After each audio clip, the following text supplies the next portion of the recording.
हमारी सीरीज की शुरुआत होती है यंग नाम की एक लड़की से, जो अपनी छोटी बहन डैनी के साथ अकेली रहती है। 7 साल पहले उनके पापा की डेथ हो गई थी। तब से वही डैनी को पाल रही है और उसकी पूरी जिम्मेदारी उठा रही है। अपनी बहन के लिए हमारी हीरोइन ने न जाने कितने छोटे मोटे काम किए, पर बेचारी अकेली है, कमजोर है, न कोई बॉयफ्रेंड है, न कोई रिश्तेदार और न ही कोई सहारा। इसलिए जो भी आता है उसे छूना लगाकर चला जाता है, उसका फायदा उठाता है और उसका हक मार लेता है। कोई उसे ढंग से पैसे नहीं देता और न ही किसी को उस पर तरस आता है। एक बार जब वह एकदम उदास, बेबस और मायूस होकर बैठी थी कि कोई उसकी मदद नहीं करने वाला, तभी अचानक उसके फोन की घंटी बजती है। किसी क्लाइंट का कॉल था जो उसे कोई काम देना चाहता था। वह एकदम खुश हो जाती है और तुरंत हाँ कर देती है। मन ही मन सोचती है, चलो आखिरकार जिंदगी मुझ पर मुस्कुरा ही गई। पर प्यारे दर्शकों, 1 मिनट भी नहीं बीतता कि जिंदगी उस पर मुस्कुराने के बजाय उसका मजाक उड़ाने लगती है, क्योंकि वह क्लाइंट भी दूसरों की तरह उसे बहुत कम पैसे देकर उसका फायदा उठाना चाहता था। अब हमारी हीरोइन के बर्दाश्त की हद पार हो जाती है। वह उससे सीधे भिड़ जाती है, उसे जमकर खरी खोटी सुनाती है और मुंह पर फोन काट देती है। तभी अचानक दरवाजे पर नॉक होती है। वह झुंझलाकर कहती है, अब क्या है जिंदगी, मेरे अलावा कोई और नहीं मिला क्या तुम्हें? जैसे ही वह दरवाजा खोलती है, सामने मकान मालकिन खड़ी होती है। वह आते ही रौब झाड़ते हुए कहती है, हे मिस, रेंट देने का कोई इरादा है या नहीं? 3 महीने लेट हो चुकी हो। सच कहूँ तो तुम्हारी हालत देखकर रुकी हुई थी, वरना अब तक लात मारकर निकाल चुकी होती। आज तुम्हारा आखिरी चांस है। अगर पैसे नहीं दिए तो सामान रोड पर फेंक कर तुम्हें बाहर कर दूंगी। हमारी हीरोइन बहुत ही तमीज और इज्जत से बात करते हुए कहती है, कसम से अभी मेरे पास पैसे नहीं है। मैं कोई काम ढूंढ रही हूँ ताकि आपके सारे पैसे चुका सकूं। प्लीज मुझे 2 से 3 दिन का टाइम दे दीजिए। मकान मालकिन रूखेपन से बोलती है, यह मेरी प्रॉब्लम नहीं है स्वीट हार्ट, अपनी प्रॉब्लम मेरे से दूर ही रखो, और उसे एक जोरदार धक्का दे देती है। सच में पत्थर दिल और बेहद जालिम औरत थी वो। वह आगे कहती है, तुम्हारे पास 24 घंटे हैं, या तो पुराना रेंट लेकर आओ या अपना बोरिया बिस्तर समेटो और निकलो। हमारी हीरोइन एक बार फिर मिन्नत करती है, बस 1 महीना दे दीजिए, मैं आपका पिछला सारा बकाया चुका दूंगी और साथ में 1 साल का एडवांस भी दे दूंगी। जो आप कहेंगी वो करूंगी। यह सुनकर वो औरत थोड़ी सी पिघलती है और कहती है कि चलो इस हफ्ते के एंड तक रुक जाओ, वरना पुलिस बुलाकर तुम्हें बाहर फेंकवा दूंगी। सिर्फ इतना ही नहीं, चौराहे पर तुम्हारी ऐसी बदनामी करूंगी कि पूरे इलाके में कोई तुम्हें फ्लैट रेंट पर नहीं देगा। अब हमारी हीरोइन सोचने लगती है कि आखिर करे तो क्या करे, क्योंकि वह जानती थी कि यह औरत बहुत क्रूर है और पैसों के लिए अपनी धमकी सच कर सकती है। इसलिए वह हफ्ते के एंड से पहले ही अपनी बहन के साथ शिफ्ट होने के लिए दूसरा अपार्टमेंट ढूंढना शुरू कर देती है। पर अपार्टमेंट देखने जाने से पहले वह डैनी को स्कूल से पिक करने रुकती है। वहाँ वह देखती है कि डैनी की क्लास के बच्चों के साथ उसकी लड़ाई हो रही है। उसे पता चलता है कि क्लास के बच्चे डैनी को इसलिए चिढ़ा रहे हैं क्योंकि वह अनाथ है और उसके पापा नहीं है। यहाँ तक कि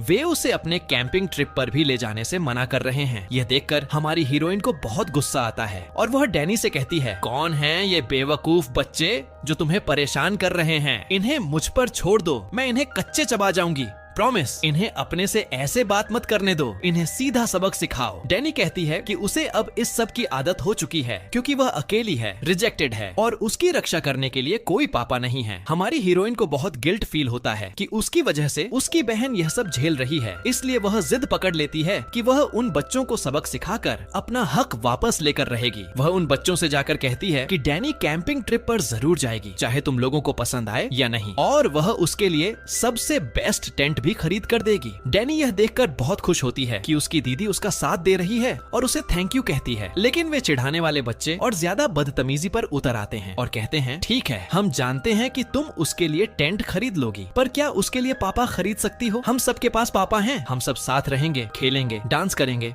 और कैंप फायर एंजॉय करेंगे, और तुम और तुम्हारी बहन अकेले रिजेक्टेड पड़े रहोगे। तुम्हारे पास न कोई होगा और न ही पापा। अब हमारी हीरोइन का पारा 7वें आसमान पर पहुंच जाता है और वह भड़क कर कहती है, क्या पागल बच्चे हैं ये? तुम्हारी उम्र ही क्या है जो ऐसी बातें कर रहे हो? तुम मेरी इंसल्ट कर रहे हो। ये क्या बदतमीजी है बच्चों? तुम्हें घुट्टी में बुली करना सिखाया गया है क्या? ये सब घटिया बातें कहाँ से सीखी तुमने, छोटे कीड़े? अगर तुम्हारे पेरेंट्स ने तुम्हें तमीज नहीं सिखाई तो मैं सिखाऊंगी। और वह उन बच्चों को दौड़ा लेती है। डैनी उसे रोकने की कोशिश करती है और कहती है, कोई बात नहीं, मैंने इन्हें माफ किया, अब बस करो, स्कूल में मेरी थू थू हो जाएगी। क्या यह काफी नहीं है कि वे मुझे पापा ना होने के लिए चिढ़ाते हैं? अब वे कहेंगे कि मेरी दीदी पागल है। पर हमारी हीरोइन को कोई फर्क नहीं पड़ता। वह कहती है, बिल्कुल नहीं, आज तो मैं इन्हें वह तमीज सिखाकर रहूंगी जो इनके पेरेंट्स ने नहीं सिखाई। हमारी हीरोइन जब उन बच्चों को सबक सिखा देती है तो वह कैफे में अपने काम पर चली जाती है, जहाँ उसका दोस्त लियो भी है। लियो अकेला ऐसा लड़का है जिसे वह अपनी जिंदगी में जानती है और जो उसके पेरेंट्स की डेथ के बाद से हमेशा उसके साथ खड़ा रहा है। हमेशा की तरह वह उसके सामने अपना दुखड़ा रोने लगती है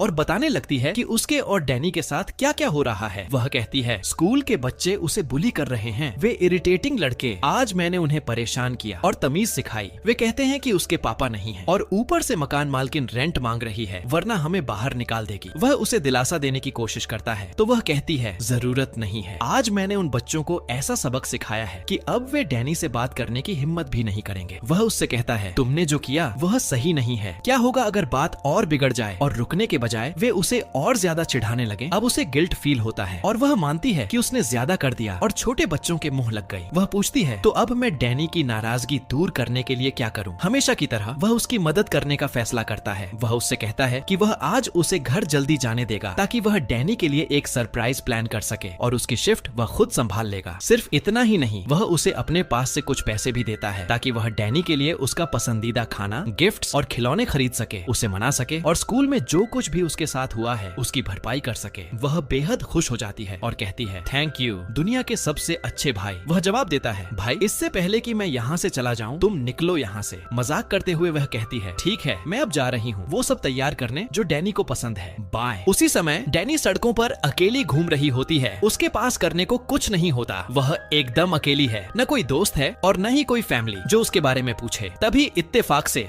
वह एक पिज्जा शॉप देखती है जहां अंदर एक पापा और उनकी बेटी बैठकर खा रहे होते हैं। यह देखकर उसका ध्यान वहां खींच जाता है और वह बाहर खड़ी होकर उन्हें देखने लगती है। वह आदमी चिढ़ जाता है और दुकान के मालिक को बुलाकर कहता है बाहर खड़ी उस लड़की को देखो, हम शांति से खा भी नहीं पा रहे हैं। दुकान का मालिक गुस्से में बाहर आता है और मासूम प्यारी डैनी पर चिल्लाते हुए कहता है भागो यहाँ से लड़की, तुम यहाँ क्यों आई हो, तुम्हारे पेरेंट्स कहाँ हैं, उन्होंने तुम्हें ऐसे कैसे छोड़ दिया। वह उससे कहती है मेरे पेरेंट्स नहीं हैं अंकल, मैं अकेली हूँ, वे सब मर चुके हैं। पर उसे इस बात से कोई फर्क नहीं पड़ता कि वह अनाथ है। वह कहता है हाँ तुम्हारे चेहरे से ही दिख रहा है, अब दफा हो जाओ यहाँ से। वह उदास हो जाती है और चुप रहती है, अपना बचाव भी नहीं कर पाती। ठीक उसी पल हमारा अट्रैक्टिव और क्लासी हीरो यानी शार्ट में कहें तो जॉन वहाँ से गुजरता है और अपने सामने यह नजारा देखता है कि कैसे यह सुअर जैसी हरकत करने वाला आदमी उस लड़की से इस तरह बात कर रहा है। उसका खून खौल उठता है और उसका गुस्सा 7वें आसमान पर पहुंच जाता है। वह उसे धक्का देता है और कहता है तमीज में आ जाओ, इससे पहले कि मैं तुम्हें सिखाऊं। तुम्हारी हिम्मत कैसे हुई उससे इस तरह बात करने की, जानवर भी ऐसा बिहेव नहीं करते। वह आदमी कहता है तुम कौन हो भाई, तुम्हारा क्या लेना देना है। वह जवाब देता है मैं इसका पापा हूँ, कोई प्रॉब्लम है, मैं चाहूंगा कि तुम मुझसे भी उसी तरह बात करो जैसे अभी मेरे सामने इससे कर रहे थे और मैं तुम्हारा थोबड़ा तोड़ दूंगा। वह आदमी डर जाता है, कुछ पेपर्स समेटता है और कहता है ठीक है, आई एम सॉरी, मुझे नहीं पता था कि यह आपकी बेटी है बॉस। वह कहता है ये हुई ना बात, सुधर जाओ इससे पहले कि मैं तुम्हें सुधार दूं। फिर वह डैनी से पूछता है तुम्हें क्या खाना है, मैं तुम्हारे लिए लेकर आता हूँ, जो चाहे चुन लो, चाहे तो पूरा रेस्टोरेंट, पैसे की कोई बात नहीं है, मैं तुम्हारे लिए खरीद दूंगा। वह बहुत खुश हो जाती है और दुकान के मालिक को चिढ़ाने का फैसला करती है। वह कहती है मुझे अंदर का सबसे बड़ा पिज्जा चाहिए और मैं इसे आपके साथ खाना चाहती हूँ। सबसे जरूरी बात, सबसे बड़ा पिज्जा मैं और आप। उसी समय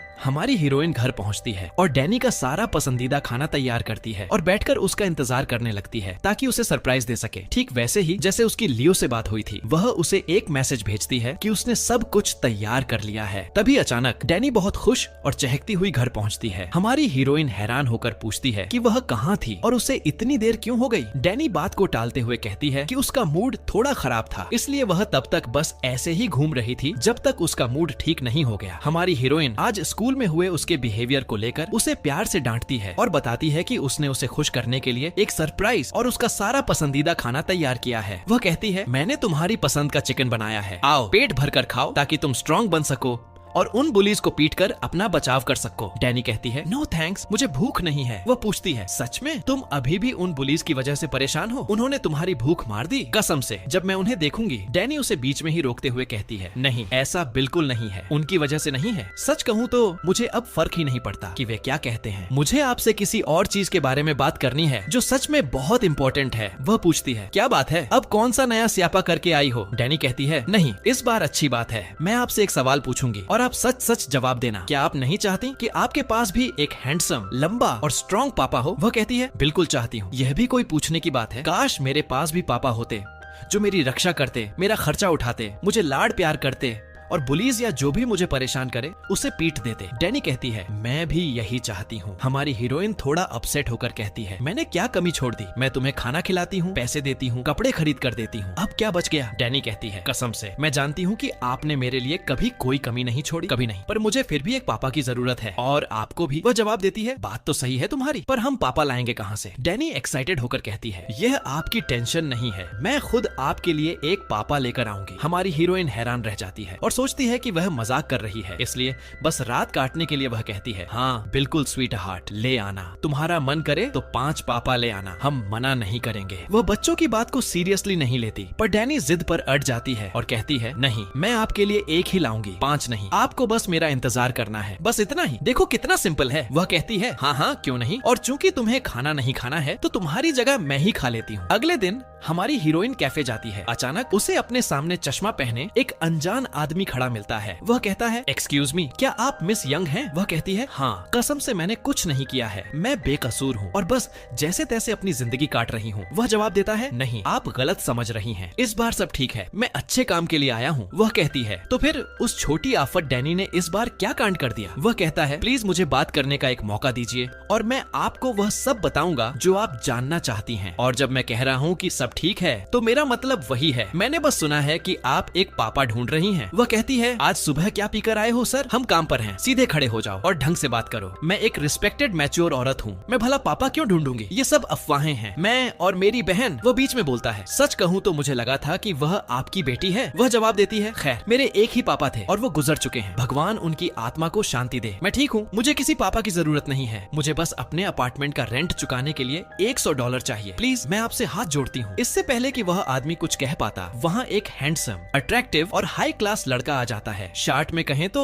हमारा हीरो। वह सीधे हमारी हीरोइन के पास जाता है, आराम से अपना कार्ड निकालता है और कहता है यह लीजिए, मैं मिस्टर जो हूँ। वह कहती है आपसे मिलकर अच्छा लगा सर, पर आपको एग्जैक्टली चाहिए क्या? अपने जो को अपने पास ही रखिए। वह कहता है यह बदतमीजी है, आपके सामने जो आदमी खड़ा है वह एक दिन आपका पापा बनेगा। वह कहती है ओहो, तो ऐसा लग रहा है कि आप दोनों का एक साथ दिमाग सटक गया है या आप दोनों कुछ पीकर आए हैं। तुम दोनों सीधे खड़े हो जाओ और ढंग से बात करो। मेरे पापा? तुम कौन हो भाई? वह कहता है रिलैक्स, शांत हो जाओ, चलो आराम से बात करते हैं। वह उसके साथ जाती है यह देखने के लिए कि आखिर यह बकवास कहाँ तक जाती है, पर जैसे ही वह उसे ऑनलाइन सर्च करती है वह दंग रह जाती है। उसे पता चलता है कि वह अंधाधुंध अमीर है, एक तरह से सेलिब्रिटी है, एक बहुत बड़ी कंपनी का मालिक है और दिखने में बेहद हैंडसम है। हर लड़की उसके सपने देखती है, उसकी 5 गाड़ियाँ और बीच वाला शैले विला ही किसी का भी दिमाग हिलाने के लिए काफी हैं। वह कहती है मुझे पता था, तुम पक्का गलत रास्ते पर निकल गए हो, ड्रग्स वाले रास्ते पर, और वह रास्ता बहुत बुरा है, उससे दूर रहो। वह जवाब देता है यह सब चीजें मना है, नहीं,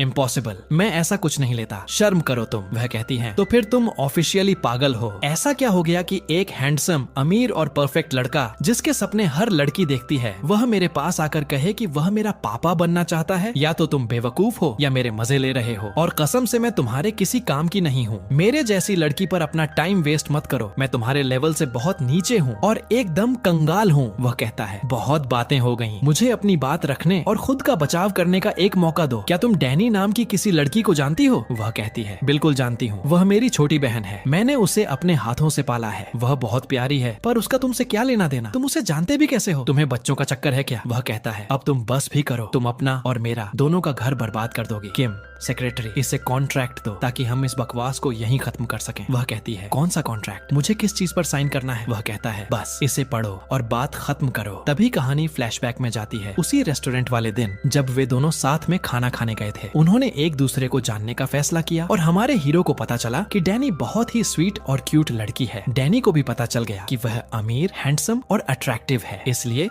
वह उसके साथ कंफर्टेबल हो गई और उसने उसे अपनी लाइफ की कहानी सुनाने का फैसला किया। उसने बताया कि वह अनाथ है, अकेली है, सब उसे रिजेक्ट कर देते हैं, उसकी एक बहन के अलावा उसका कोई नहीं है जिसके पास उसके लिए मुश्किल से ही टाइम होता है, और स्कूल में हर दिन उसे बुली किया जाता है। उसे उस पर तरस आता है और वह उसका मूड ठीक करने की कोशिश करता है। वह कहती है आप मुझसे इतने अच्छे से और प्यार से बात क्यों कर रहे हैं? यह मत कहना कि आपको मुझ पर तरस आ रहा है क्योंकि मैं बेघर हूँ या आप मुझसे कुछ चाहते हैं। मेरा मतलब है मैं इतनी छोटी हूँ, आपको मुझसे चाहिए भी क्या? वह आगे कहती है हो सकता है कि आप लड़कियों की तस्करी वगैरह करते हो। वह कहता है हे भगवान, अपना घर बर्बाद करना बंद करो, तुम्हें ये सब बातें पता कैसे हैं? हैं। तुम्हें तो इस उम्र में स्पेस टून, निकलोडियन या NBC 3 देखना चाहिए। और प्यारे दर्शकों, जब आप छोटे थे तब आप क्या देखते थे? वह कहती है, यही तो प्रॉब्लम है, क्रिमिनल्स चेहरे से क्रिमिनल नहीं लगते, वे पूरी सावधानी रखते हैं। पर सच कहूँ तो आपकी बातें लॉजिकल लग रही हैं। अगर आपका कोई प्लान था भी तो भी आप क्यूट हो और मैंने आपको माफ किया। अब चलो खाते हैं, क्योंकि मुझे भूख लगी है। पर बदकिस्मती से वह खुद से अपना खाना नहीं काट पाती, इसलिए वह उसकी मदद करने लगता है। वह मानती है कि उसे सच में भूख नहीं है। वह हैरान होता है और उससे पूछता है कि फिर वह बाहर खड़ी होकर रेस्टोरेंट को क्यों ताक रही थी। वह कहती है, मैं खाने को नहीं ताक रही थी, मैं उस पापा और बेटी को देख रही थी और मुझे उनसे बहुत जलन हो रही थी, क्योंकि मेरा कभी कोई पापा या फैमिली नहीं रही सिवाय मेरी दीदी के, जो हमेशा हमारा पेट पालने के लिए काम में बिजी रहती है। हमारे हीरो को उस पर बहुत तरस और दुख होता है। उसे एक आइडिया आता है और वह उसका पापा बनने का ऑफर देता है। वह सोचती है कि वह मजाक कर रहा है और कहती है, कैसे और क्यों? वह कहता है, क्योंकि मुझे एक बेटी की जरूरत है और तुम्हें एक पापा की, तो इस तरह हम एक दूसरे को पूरा कर देंगे। वह बहुत खुश हो जाती है और उसे यकीन नहीं होता, आखिरकार दूसरे लोगों की तरह उसके पास भी एक पापा होंगे। वह कहती है, डील रही, और जो अपनी बात से मुकर रहा वो अंधा। कहानी वापस प्रेजेंट में आती है। हमारी हीरोइन को पूरी कहानी पता चलती है। वह कॉन्ट्रैक्ट पढ़ती है और कहती है, तुम्हारी बहन पागल है और उसे अपने जैसे ही किसी पागल की जरूरत है। कोई भी समझदार इंसान ऐसा नहीं करेगा और तुम्हें शर्म आनी चाहिए कि तुमने एक 7 साल की बच्ची की बात पर यकीन कर लिया और उससे प्रॉमिस कर दिया कि तुम उसके पापा बनोगे। अगर तुम्हें इतना ही तरस आ रहा था तो कम से कम उसे झूठी उम्मीद देकर उसका दिल तो मत तोड़ते। वह कहता है, सच कहूँ तो मैं तुमसे कोई मजाक नहीं कर रहा हूँ, मैं सच में उनका पापा बनना चाहता हूँ। पर वह गुस्से में आ जाती है और कहती है कि उसे कोई इंटरेस्ट नहीं है। जब वह घर जाएगी तो अपनी बहन से बात करेगी और उसे समझाकर इस बकवास को बंद कराएगी। वह उसे वार्निंग देती है कि दोबारा उसके आसपास भी मत आना, यह सारी बातें बेकार हैं और उसे इसमें कोई इंटरेस्ट नहीं है। वह शांति से कहता है, इससे कोई फर्क नहीं पड़ता, डैनी ने पहले ही अपने हाथ से लिखकर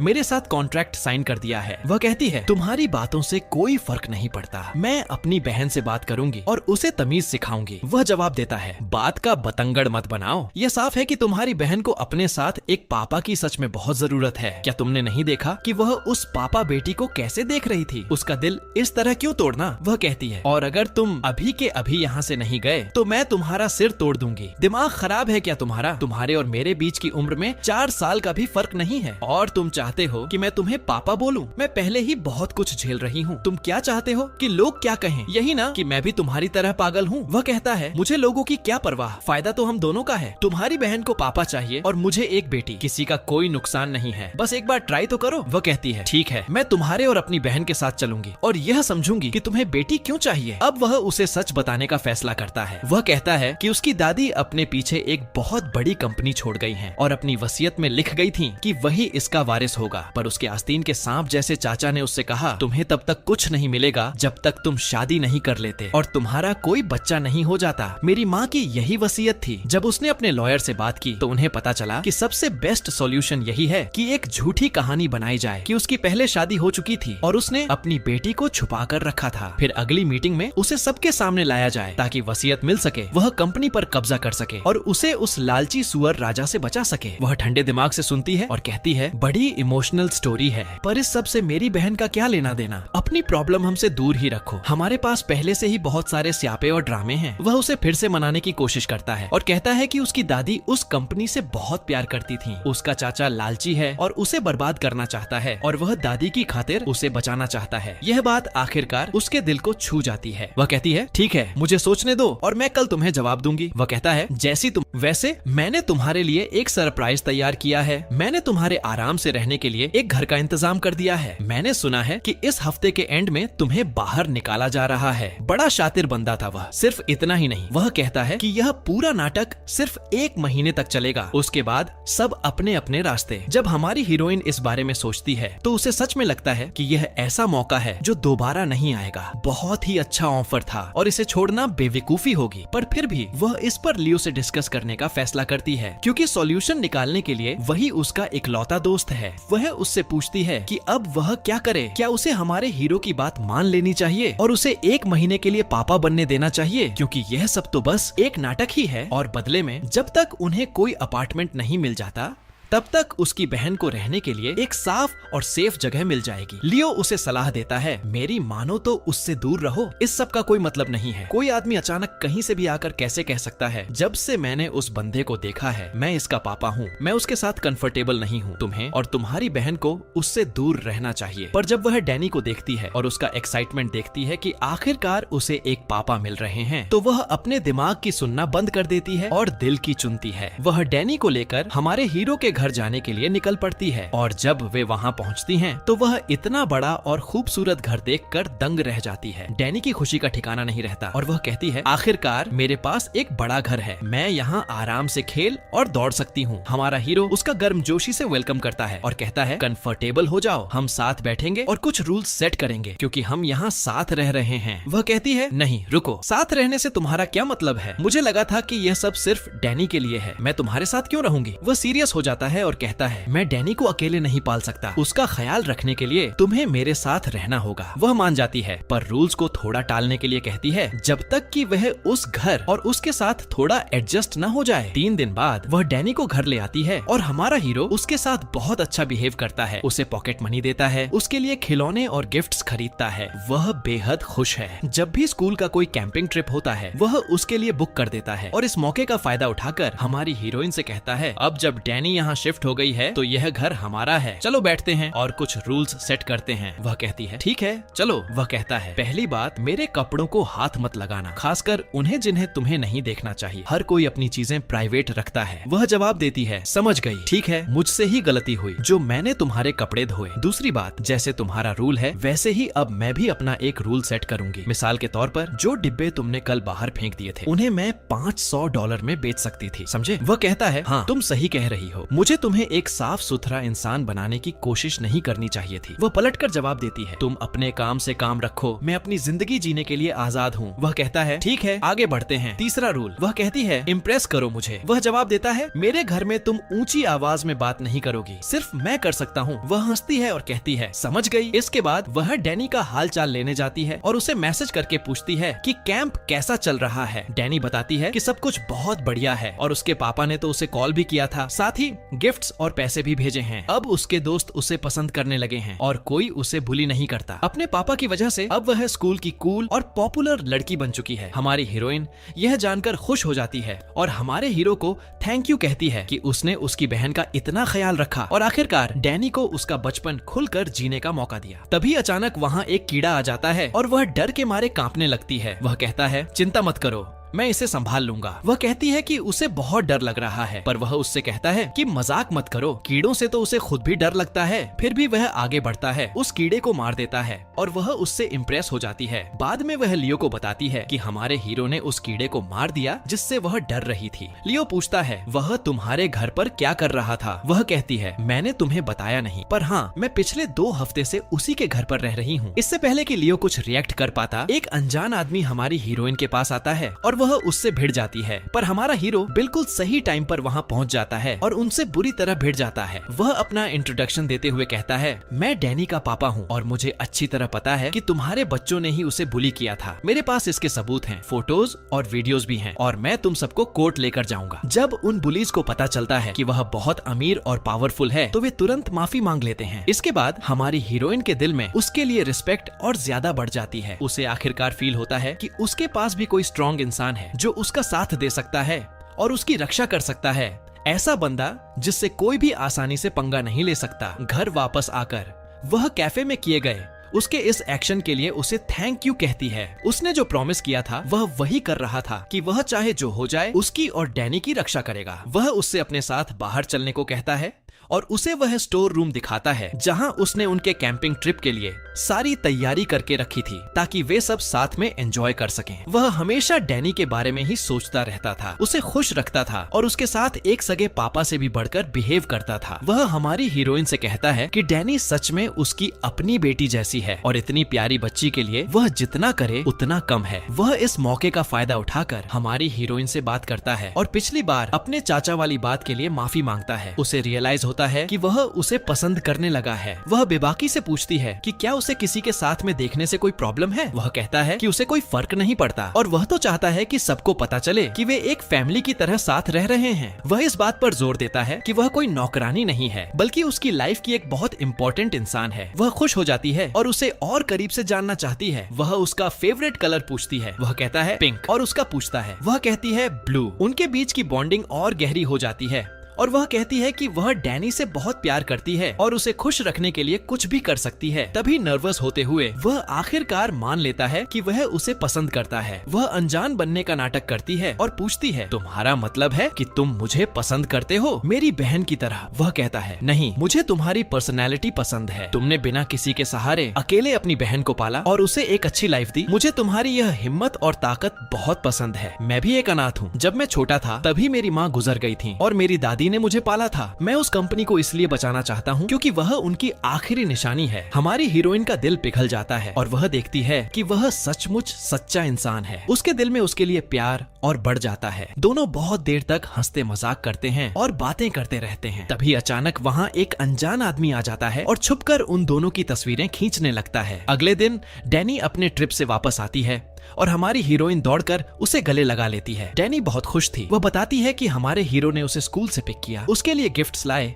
और उसके सारे दोस्त भी बहुत खुश हैं। तभी वही अनजान फोटोग्राफर फिर से आ जाता है और उन तीनों की तस्वीरें खींचने लगता है और डैनी हमारे हीरो को पापा कहकर बुलाती है। वह तुरंत कांग को फोन करके इस सिचुएशन की रिपोर्ट देता है। पता चलता है कि वह फोटोग्राफर असल में कांग का ही सेक्रेटरी है। उस समय हमारा हीरो आराम से कॉफी पी रहा होता है। तभी वह देखता है कि हमारी हीरोइन पिंक ड्रेस पहने किसी राजकुमारी की तरह सीढ़ियों से नीचे उतर रही है। वह सोचने लगता है, यह क्या चक्कर है? क्या यह मुझे अट्रैक्ट करने की कोशिश कर रही है? इसने मेरा फेवरेट कलर पहना है जिसके बारे में मैंने कल ही इसे बताया था। वह अपने इस हसीन ख्वाब से बाहर आता है। वह उसे बताती है कि वह अपने एक दोस्त की शादी में जा रही है और उसे याद दिलाती है कि वह लेट न हो क्योंकि जब वह वापस आएगी तो उसके लिए एक सरप्राइज तैयार रखा है।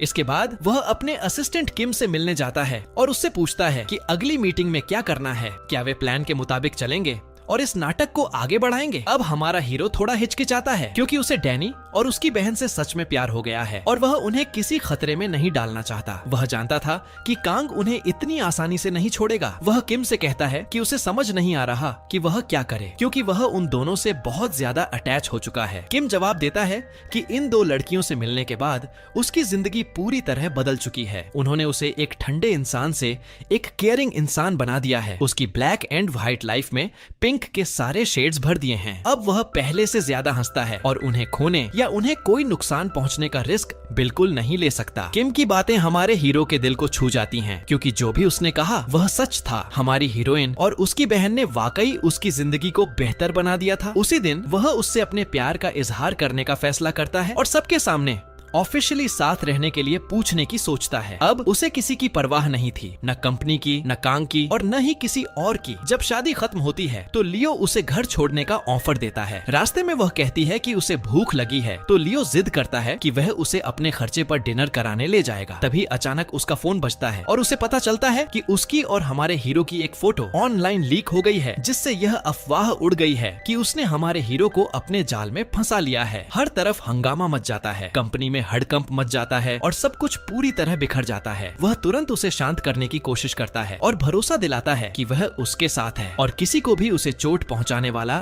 एक शब्द भी नहीं बोलने देगा। वह उसका सामान समेटता है और उससे कहता है, आज से तुम मेरे साथ रहोगी, उस जॉब को भूल जाओ, तुम और डैनी मेरे साथ रहोगे और मैं किसी को तुम्हें नुकसान नहीं पहुंचाने दूंगा। वह अपनी माँ को फोन करके उसके स्कूल का सारा कर्ज चुकाने के लिए कहता है और हमारी हीरोइन से कहता है कि वह उसका सारा बकाया चुका देगा और वह डैनी के साथ उसके घर में रहेगी। इससे पहले कि वे वहाँ से निकल पाते वह बिल्कुल सही टाइम पर पहुँचता है और उसे रोकता है। वह कहता है कि उसने कई बार फोन किया पर उसने जवाब नहीं दिया और वह जानता है कि उसे उससे कोई इम्पोर्टेंट बात करनी है। लियो बीच में आते हुए उससे कहता है कि वह उसे अकेला छोड़ दे क्योंकि उसने पहले ही उसके लिए बहुत मुश्किलें खड़ी कर दी हैं। हमारा हीरो गुस्से में आ जाता है और कहता है, तुम्हारी हिम्मत कैसे हुई मुझसे इस तरह बात करने की? क्या तुम उसके गार्जियन हो या अब यह तुम्हारा पर्सनल मैटर है? उसे खुद बोलने दो, क्या तुम उसके लॉयर हो? फ्रस्ट्रेशन में आकर वह एक ही बार में अपनी सारी भड़ास और फीलिंग्स बाहर निकाल देता है। वह कहता है, तुम जानते भी हो मैं कौन हूँ। मैंने उससे 7 साल तक प्यार किया है। जब वह मुझसे एक मीठा शब्द भी बोलती थी तो मैं उसी के सहारे सो जाता था और 2 दिन तक सपने देखता था। मैंने उससे कहा था कि अगर उसके जैसी 2 होती तो वे 2 चांद होती, अगर 3 होती तो पिरामिड होती। समझे तुम? मैं वह इंसान हूँ जो उसकी रक्षा करेगा। उसे रियलाइज होता है कि लियो उसे दूर ले जाने की कोशिश कर सकता है, इसलिए वह तुरंत अपने प्यार का इजहार कर देता है और कहता है कि वह उन दोनों, उसे और डैनी को बहुत प्यार करता है और उनके बिना नहीं रह सकता। वह पूरी दुनिया के सामने यह अनाउंस करने के लिए तैयार है कि वह उससे प्यार करता है और उसने कभी उसका फायदा नहीं उठाया। वह प्रॉमिस करता है कि अगर वह चांद भी मांगेगी तो वह उसके लिए ले आएगा,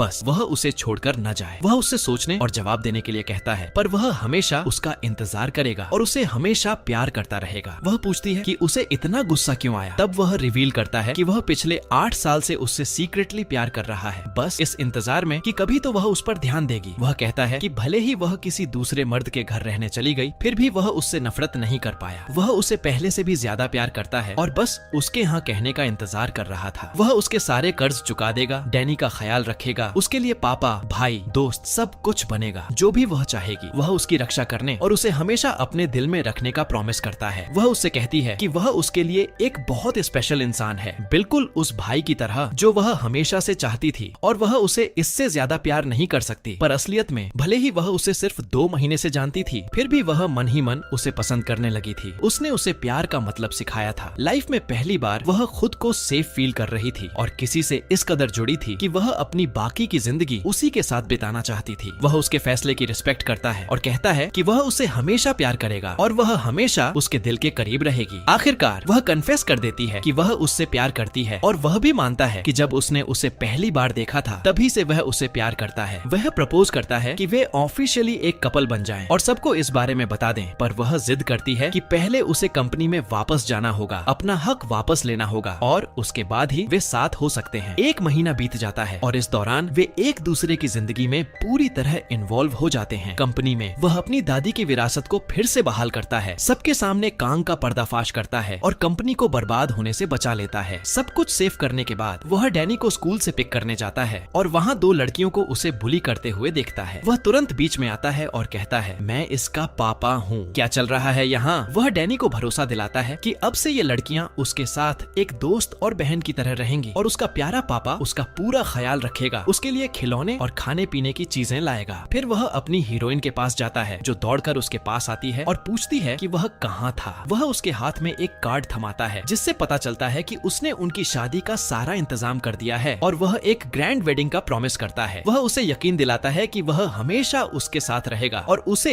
या डैनी को कभी अकेला नहीं छोड़ेगा। वह कहती है कि उसे इस सब की जरूरत नहीं है, वह पहले ही मान चुकी है और वे दोनों मैरिज रजिस्ट्रार के पास चले जाते हैं। और इसी के साथ हमारी यह कहानी यहीं खत्म होती है। प्लीज लाइक और सब्सक्राइब करें। मिलते हैं अगले ड्रामा में। Good bye.